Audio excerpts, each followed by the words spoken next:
Hey, what's up guys? My name is Irina and welcome to my channel where I review everything tech. It's been almost 8 months since I started using my iPhone XS Max as my semi-daily driver, but I actually never did a review on this particular phone. It's been a pretty long time since the XS Max was released and I actually have a lot to say about this phone. At the moment, we have about 4 months till the next iPhone comes out, and this phone still goes for its original starting price of $1,099, but judging by the previous years, we should see a slight discount once the next iPhone is released. So in this video, I want to share with you my experience of using this phone, and I think this video will be helpful for those of you who want to get the XS Max for less money in September, or for those of you who want to get it today. My iPhone XS Max is in a gold color, but to be honest, I think it could be any other color since most of the time I have a case on it. This phone is very slippery and I usually don't drop phones often. I think I've dropped this one like 2 or 3 times over the past 8 months, but once I dropped it pretty hard screen down on the ice while I was ice skating, and I was pleasantly surprised that the screen didn't break. I don't have a screen protector on my phone, so there is some scratches on the display. Not sure if my camera is going to pick this up. This one is pretty noticeable. I think my keys did this. Moving on to the battery life. And first, let's look at the battery health of my iPhone. The maximum battery capacity is 99% at the moment, which is really good after using this phone for 8 months straight. One of my friends has only 96%, even though he got his phone a month later than me. So the lifespan of the battery will not just depend on time, but also on how you use your device. The battery life on the XS Max is pretty good. It usually lasts me about a day and a half, depending on how hard I use it. However, when I use my OnePlus 6T for a long time and then go back to my iPhone, it feels like the XS Max falls behind a little, especially when it comes to charging time.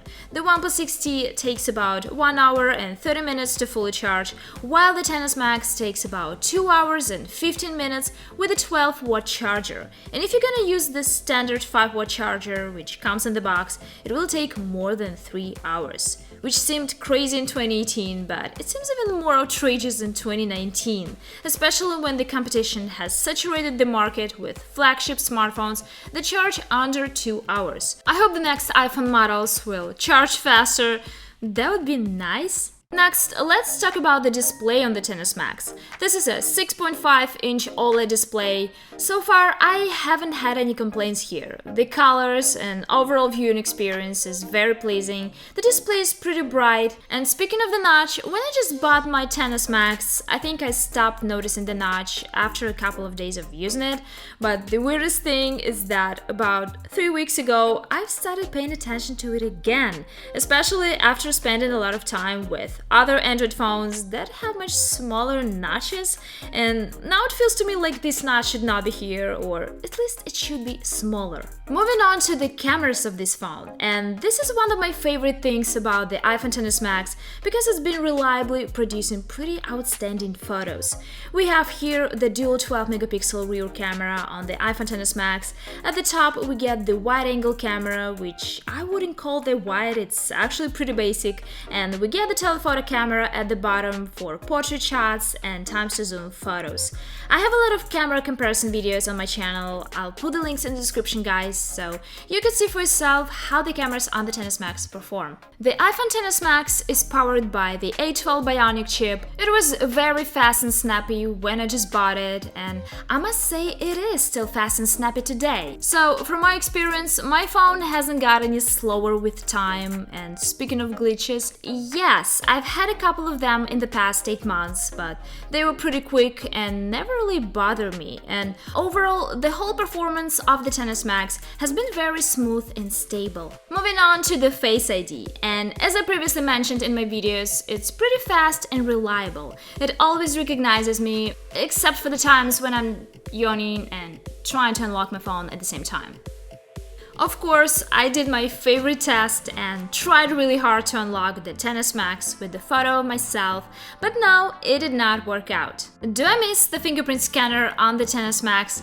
Most of the time, no, but sometimes when I want to take a sneak peek at my phone without taking it out of my bag so nobody would see, it's pretty hard to do it with the face unlock, unless you want to be entering a passcode. But is it really a big problem? Obviously not. Now let's talk about the speakers. First of all, the iPhone XS Max has stereo speakers. You have a pair of pretty loud speakers at the bottom. Also, the sound comes out from the speaker at the top right here. The sound is pretty rich and clear, and I would say that when compared to other phones, the speakers on the XS Max are one of my favorite. Also, speaking of the audio, it's important to mention that yes, the XS Max doesn't have a 3.5mm headphone jack, which honestly has never been a problem for me since all of my headphones and earbuds these days are wireless. In the end, the only thing that makes me feel a little sad about this phone is the price. I wish this phone was a little cheaper to buy because, in my opinion, $1,100 starting price might put a lot of people away, which is a shame because this is really a great phone right here. Time to wrap up this video, guys. Thank you so much for watching and see you later!